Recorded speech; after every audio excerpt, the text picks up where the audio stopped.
정보책 클래스입니다. 이번 시간에는 2017년 2회 데이터베이스 11번부터 20번 문제까지 한번 풀어보도록 할 거예요. 자, 그럼 바로 풀어보도록 하면 11번 순서가 ABCD로 정해진 입력 자료를 푸시, 팝, 푸시, 팝, 팝 순서로 스택 연산을 수행하는 경우 출력 결과는 그냥 그대로 하면 되는 거예요. 자, 일단 스택이라고 하는 거는 자료 구조에 들어가 있는 거고 지금 2020년도 개정된 시험부터는 이 과목에 들어가 있게 되는 거잖아요. 자, 자료 구조 같은 경우에는 좀 종류를 알아두셔야 돼요. 자, 자료 구조 같은 경우에는 선형 구조라는 게 있고 그리고 비선형 구조 이렇게 두 개가 있는 거예요. 자, 선형 구조 같은 경우에는 여기 있는 스택이라는 것도 있는 거고, 자, 그리고 큐라는 것도 있고, 데크라는 것도 있고, 자, 그리고 뭐 리스트라든지 리스트라든지 그리고 배열이라든지 이런 것들도 여기에 있는 선형 구조에 들어가게 된다. 선형 구조 같은 경우에는 그냥 쭉 이어지는 구조, 그걸 보고 선형 구조라고 하는 거고, 비선형 구조 같은 경우에는 두 개밖에 없죠. 트리하고 그래프, 트리라는 게 있고 그래프라고 하는 게 있다. 그래서 뭐 배열이라든지 그런 것들은 그냥 인덱스를 통해 가지고 그것들을 참조하게 되는 거고, 리스트 같은 경우에는 연결 리스트라고 해가지고 뒤에다가 포인터를 잡아가지고 다음을 이렇게 그 다음의 위치를 잡아주는 거, 그걸 보고 리스트라고 하는 거고, 스택 같은 경우에는 이렇게 네모난 통에다가 하나씩 쌓게 되는 거죠. 그래서 먼저 들어간 놈이 나중에 나오는 first in, last out 구조가 되는 거예요. 자, 그리고 Q 같은 경우에는 이런 식으로 줄서기 구조가 이렇게 되는 거고, 먼저 들어간 놈이 먼저 나오게 되는 first in, first out 구조가 되는 거고, 데크 같은 경우에는 양쪽에서 입력하고 출력하고 이런 것들이 같이 일어나는 거, 이걸 보고 데크라고 한다. 이런 것들 꼭 기억을 해두셔야 돼요. 자, 어쨌든 이건 그냥 보면 되는 거니까 그냥 그대로 풀면 되는 거예요. 스택이라고 하는 거는 한쪽 방향으로만 넣고 한쪽 방향으로만 튀어나올 수가 있어요. 자, 처음에 A라는 걸 푸시하는 거죠. A라는 걸 푸시를 하는 거고, 그 다음에 또 푸시하라고 그랬으니까 B라는 거가 위에 이렇게 올라가게 될 거예요. 자, 그 다음에 팝하라고 그랬어요. 팝은 빼라는 거예요. 뺄 때 뭘 빼요? A를 빼나? 못 빼지. 이거는 이렇게 통에 들어가 있기 때문에 얘는 뺄 수가 없다. 뺄 수가 없기 때문에 지금 B를 먼저 빼야 되는 거죠. B를 먼저 이렇게 땅 빼내게 된다. 그럼 여기서 B가 없어지게 될 거고, 그 다음에 푸시했어요. 지금 C 남아있잖아요. 그러니까 C라는 걸 이렇게 푸시를 하게 될 거고, 또 푸시했어요. 푸시하게 되면 지금 남아있는 게 D가 있으니까 D라는 걸 푸시를 하게 될 거예요. 그 다음에 팝하면은 A를 뺄 수 있어요? 못 뺀단 말이라. 그러니까 D를 빼내야 되는 거고, D 없어질 거고, 그 다음에 팝했어요. 팝하게 되면 지금 남아있는 거 C하고 A 남아있는데 C가 위에 올라와 있으니까 C 먼저 이렇게 팝하게 해주게 되는 거고, 그 다음 마지막으로 팝하게 되면은 마지막에 제일 밑에 깔려있는 A라는 게 팝이 된다. 그래서 BDCA가 되는 거예요. BDCA. 요게 이제 정답이 되는 거죠. 그래서 11번의 정답은 1번 BDCA. 그냥 순서대로 해주면 되는데 스택이라는 구조는 이렇게 통으로 되어 있기 때문에 먼저 들어간 게 나중에 나오는 구조가 되는 거예요. 아까 전에 푸시 해가지고 A하고 B 들어갔는데 여기서 팝을 하게 되면은 A가 빠져나오는 게 아니라 B라는 게 팝해가지고 이렇게 먼저 빠져나오게 된다라는 거, 그것만 기억하시면 충분히 푸실 수 있는 그런 문제이다. 오케이. 자, 12번 보도록 할게요. 다음 설명이 의미하는 것은 뭐 어쩌고 저쩌고 해가지고 뭐 영어로 되어 있는데 이런 거 안 나오니까는 얘 같은 경우에는 스키마에 대한 설명이에요. 그래서 12번에 대한 정답은 스키마에 대한 설명이다. 스키마 같은 경우에는 조금 알아보도록 할게요. 자, 스키마 같은 경우에는 3단계 스키마 구조가 있는 거죠. 그래서 외부 스키마가 있고, 자, 그리고 개념 스키마라는 게 있고, 내부 스키마 이렇게 있다. 외부 스키마, 그리고 개념 스키마, 그리고 내부 스키마, 이렇게 세 가지 스키마 구조가 있게 되는데, 외부 스키마 같은 경우에는 여러 구조가 나오게 되는 거예요. 자, 예를 들어서 여러분들이 웹툰을 본다라고 했을 때 웹툰을 요일별로도 볼 수도 있고, 월요일만 볼 수도 있고, 웹툰 내용을 볼 수도 있고, 이렇게 하나의 웹툰을 가지고 여러 가지 형태로 볼 수 있기 때문에 외부 스키마 같은 경우에는 여러 형태가 나오게 되는 거예요. 자, 그리고 여기 있는 개념 스키마 같은 경우에는 전체적인 데이터베이스의 구조와 제약 조건, 그래서 하나밖에 없는 거, 그걸 보고 개념 스키마라고 하는 거고, 내부 스키마라고 하는 거는 저장 장치 입장에서 본 그런 구조를 내부 스키마라고 하는 거예요. 그래서 저장 장치 어쩌고 나오면 내부 스키마가 되는 거고, 개념 스키마는 전체적인 구조와 제약 조건, 외부 스키마 같은 경우에는 사용자가 보는 거, 프로그램 입장에서 보는 거, 이걸 보고 외부 스키마라고 한다. 그리고 여기에는 이제 독립성이 존재를 하게 돼요. 외부 스키마와 개념 스키마 사이에는 논리적 독립성이라는 게 존재를 하게 되는 거고, 자, 개념 스키마하고 내부 스키마 사이에는 물리적 독립성이라는 게 존재를 하게 된다. 그래서 논리적 독립성이라고 하는 거는 개념 스키마가 바뀌어도 외부 스키마에는 영향을 미치지 않는다라고 하는 거고, 물리적 독립성 같은 경우에는 내부 스키마가 바뀌어도 개념 스키마에 영향을 미치지 않는다라고 하는 게 여기 있는 물리적 독립성이 되는 거예요. 요거를 같이 알아두셔야 되는 거예요. 그리고 기본적으로 스키마다라고 했을 때는 그냥 개념 스키마를 얘기하는 거예요. 개념 스키마. 오케이. 그래서 12번의 정답은 그냥 스키마의 스키마. 자, 13번 보도록 할게요. 다음 그림에서 트리의 차수는 자 트리의 차수 같은 경우에는 이 전체 트리에서 자식을 가장 많이 낳는 거예요. A 같은 경우에는 2명을 낳았고 B 같은 경우에 1명을 낳았고 C 같은 경우에 2명을 낳았잖아요. 그럼 트리의 차수는 2가 되는 거예요. 2명을 낳았기 때문에. 그래서 트리의 차수는 2가 된다. 자, 그럼 만약에 예를 들어서 요게 C가 이렇게 3명을 이렇게 낳았단 말이에요. 자, 그러면은 C의 차수는 3이 되는 거예요. A의 차수는 2가 되는 거고 트리의 차수는 이 트리에서 가장 자식을 많이 낳은 거니까 요거 3이 되는 거예요. 근데 지금 현재에서는 다 2명씩 얘도 A도 2명 낳았고 C도 2명 낳았기 때문에 가장 많이 낳은 자식은 2명이 되는 거죠. 그래서 정답은 2가 된다. 그래서 13번의 정답은 2가 되는 거예요. 트리의 차수는 이 전체 트리에서 자식을 가장 많이 낳은 개수를 얘기하는 거예요. 오케이. 자, 14번 보도록 할게요. 사용자 X에게 디파트먼트 테이블에 대한 검색 연산을 회수하는 명령이에요. 뭔가 권한을 주고 권한을 뺏는 거는 DCL에 들어가는 거잖아요. 자, DCL에는 grant라는 명령하고 revoke라는 명령이 있는데 grant라고 하는 거는 누구에게 그 권한을 주는 거예요. 누구에게 주기 때문에 to가 되는 거고. 자, 그리고 이 권한을 회수할 때는 revoke라는 명령을 사용을 하게 되는데 누구로부터 뭔가 회수를 하는 거잖아요. 그렇기 때문에 from이 중간에 써야 되는 거예요. 지금은 그 리보크, 그러니까 권한을 회수하라고 했으니까 리보크가 되는 거고 리보크 하나밖에 없네. 그럼 얘네. 정답은 얘가 되는 거예요. 14번의 정답은 3번이 되는 거고 리보크 한 다음에 여기에 어떤 연산을 회수할 건지 select라는 연산을 회수를 할 건데 여기에 어떤 테이블에 대해서 on department 테이블에 대해서 누구로부터니까 from이 되는 거예요. from X1이라는 사람으로부터 뭔가를 가지고 오게 된다. 그럼 grant 한번 써보도록 할게요. grant 같은 경우에는 누구에게 뭔가 권한을 주게 되는 거잖아요. grant 한 다음에 select 권한을 줄 거다. 여기는 똑같아요. on department라는 테이블에 대해서 여기에 누구에게 to X1에게 이런 식으로 주게 되는 거죠. 그러면 X1이라는 사용자한테 select 권한을 디파트먼트 테이블에 대해서 select 권한을 주게 된다. 이것도 꼭 기억을 해두셔야 돼요. 얘 이제 실기에선 쓰라고 나올 수도 있으니까 꼭 기억을 해두셔야 된다. 자, 14번의 정답은 3번이고 그 그랜트 같은 경우에 누구에게 주는 거기 때문에 to가 들어가야 되는 거고 그리고 리보크 같은 경우에 누구로부터 뺏는 거잖아요. 그렇기 때문에 from이라는 게 들어가야 된다라는 거를 꼭 기억을 해두셔야 돼요. 오케이. 그래서 14번의 정답은 3번. 자, 15번 보도록 할게요. 스키마, 도메인, 테이블을 정의할 때 사용되는 SQL문은 정의할 때 쓰는 거잖아요. 정의할 때. 그래서 뭔가를 만들 때 쓰는 거. 만들 때 쓰는 거는 create가 되는 거죠. 만들어야 되니까. 그래서 create라고 하는 게 정답이다. 그래서 15번의 정답은 4번인 거고 1번 select 같은 경우에는 DML에 들어가는 거죠. DML문에 들어가는 거고 업데이트도 마찬가지로 DML에 들어가는 거고 select는 그 데이터에서 그 데이터베이스 테이블에서 값들을 조회하는 거를 셀렉트라고 하는 거고 그 값들을 갱신하는 거를 업데이트라고 하는 거예요. 인서트 같은 경우에는 값을 집어넣는 거고 그리고 딜리트 같은 경우에 행들을 삭제하는 거 그걸 보고 딜리트라고 한다. 메이크라고 하는 건 없어요. 자, 그리고 요거 정의할 때 정의어 같은 경우에는 정의어의 종류에는 여기에 있는 create라는 것도 있는 거고 drop이라고 하는 것도 있어요. drop. 자, 그리고 alter라고 하는 것도 있고 alter. 자, 그리고 뭐 트렁케이트라는 것도 있고 여러 가지가 있는데 뭐 요 대표적으로 크리에이트, 드롭, 알터 요 정도 알아두시면 될 것 같아요. 자, 그리고 DML문 그 조작어 같은 경우에는 얘는 인서트, 업데이트, 딜리트, 셀렉트 이런 것들이 있는 거고 제어 같은 경우에는 그랜트, 리보크, 커밋, 롤백, 세이브 포인트 이런 것들이 있다라는 것도 같이 곁가지로 정리를 해두셔야 돼요. 자, 15번의 정답은 어쨌든 4번이라. 자, 16번 보도록 할게요. 릴레이션의 특징으로 거리가 먼 것은 릴레이션이라고 하는 건 테이블을 얘기하는 거예요. 관계형 데이터베이스에서 테이블을 얘기하는 거고 모든 튜플은 서로 다른 값을 갖는다.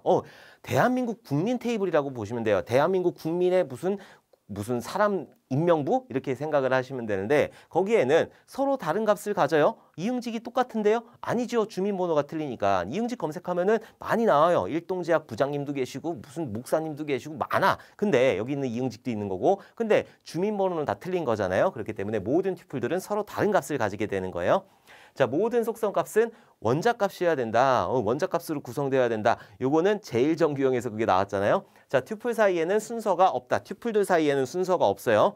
자, 각 속성은 유일한 이름을 가지며 여기는 맞아요. 각 속성은 유일한 이름을 가진다. 이름이다, 나이다, 전화번호다, 휴대폰 번호 이렇게 넣을 수가 없어요. 그냥 그 데이터베이스에서 오류가 발생하기 때문에 그래서 각 속성은 유일한 이름을 갖는다. 이건 맞는 거고 속성의 순서는 큰 의미가 없지요. 왜냐면은 왜 없냐면은 우리가 셀렉트를 할 때 셀렉트 한 다음에 여기에 A, B 해가지고 이런 식으로 가지고 올 수도 있고 B, A 해가지고 가져올 수도 있는 거고 C, A 해가지고 가져올 수도 있는 거고 A, C 해가지고 가져올 수도 있잖아요. 큰 의미가 없다. 얘가 튜플의 속성이라든지 그 속성이라든지 릴레이션의 속성이라든지 튜플이라든지 얘는 순서의 의미가 없는 거예요. 튜플의 무슨 서성, 속성의 무슨 서성 얘가 이제 릴레이션의 특징이 되는 거니까 그래서 16번의 정답은 4번이 되는 거죠. 여기 앞에는 맞아요. 각 속성의 유일한 이름을 갖는다. 각 속성은 이름이다, 나이다, 전화번호다 등등등등 각각의 유일한 이름을 갖는데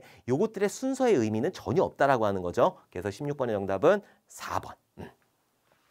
자, 17번 보도록 할게요. 데이터베이스의 물리적 설계 단계에서 거리가 먼 것은 자, 일단 설계라고 했으니까 데이터베이스 설계 같은 경우에는 개논물 요건 꼭 기억을 해두셔야 돼요. 자, 개념 설계를 진행하고 그 다음에 논리 설계 진행하고 자, 마지막으로 물리 설계를 이렇게 진행을 하게 된다. 자, 개념 설계에서는 머릿속에 있는 것들을 다 끄집어내가지고 ER 다이어그램을 만들어주게 되는 거고 자, 그리고 논리 설계에서는 여기서 ER 다이어그램을 만들었으니까 이것들을 좀 예쁘게 정규화시켜야 되는 거예요. 정규화하기 전에 어떤 데이터베이스 형태에다 할 건지 그래서 목표 DBMS에 맞는 DBMS. 그러니까 목표 DBMS라는 게 있고 특정 DBMS라는 게 있어요. 자, 목표 DBMS라고 하는 얘기는 뭐냐면은 계층형이냐, 망형이냐, 관계형이냐, 객체지향형이냐, 객체관계형이냐 이런 것들 그런 것들이 이제 목표 DBMS가 되는 거예요. 우리는 정규화를 수행하려면은 관계형 데이터베이스에서 해야 되는 거죠. 자, 그리고 여기서 트랜잭션 인터페이스를 여기서 설계를 해주는 거고 자, 마지막으로 물리 설계 이쪽으로 넘어갔을 때는 얘는 성능을 고려를 해야 돼요. 성능이라든지 그리고 레코드의 집중 분석이라든지 얼만큼 데이터가 들어올지 이런 것들을 용량 분석이라든지 이런 것들을 해줘야 되는 거고 성능을 고려해야 되기 때문에 여러 가지 작업들을 수행을 해야 돼요. 파티션도 해보고 클러스터링도 해보고 인덱스도 만들어보고 뷰도 만들어보고 그러다 성능이 안 나온다. 그러면은 뭘 수행한다? 반정규화라는 거를 수행을 해주게 된다. 그래서 반정규화 같은 경우에는 데이터베이스의 성능을 끌어올리기 위해서 정규화에 위배되는 그런 행위이다. 이렇게 적어주시면 된다. 오케이. 자, 물리적 설계, 지금 마지막 물리적 설계 단계와 거리가 먼 것이라고 그랬으니까 저장 레코드 양식 설계이다. 얘는 실제로 저장되는 그 특정 DBMS, 그러니까 오라클인지 그쪽인지 오라클인지 MySQL인지 특정 DBMS에 맞는 그런 저장 레코드 양식을 설계를 해줘야 돼요. 이름이 글자로 들어가는데 4글자로 들어갈 거냐 5글자로 들어갈 거냐 그런 것들 해줘야 되는 거고 레코드 집중의 분석 및 설계 얼마만큼 들어올 건지 용량도 산정을 해야 되니까 성능이라든지 용량이라든지 이런 것들을 고려해야 되기 때문에 레코드 집중의 분석 및 설계 이런 것들을 해줘야 되는 거고 개념 스키마 모델링을 수행한다.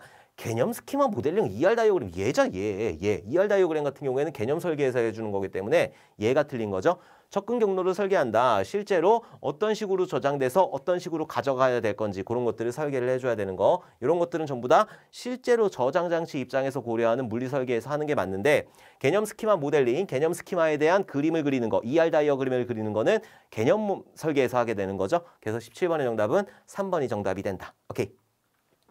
자, 18번 보도록 할게요. 해싱에서 충돌로 인해 동일한 홈 주소를 갖는 레코드들의 집합을 의미하는 것은 자, 해싱이라고 하는 거는 우리 지난 시간에서도 했잖아요. 그래서 개방 주소법이니 폐쇄 주소법이니 이런 것들을 했는데 자, 해싱이라고 하는 거는 자료 구조예요. 얘도 마찬가지로 어떤 해싱 함수가 이렇게 있을 때 어떤 데이터가 이렇게 들어오게 되면은 얘를 어디다가 배치를 할 건지 그래서 여기에는 슬롯이라는 게 이렇게 있는 거고 자, 슬롯들이 여러 개의 슬롯들이 있어요. 자, 그리고 여기 버킷들이 이렇게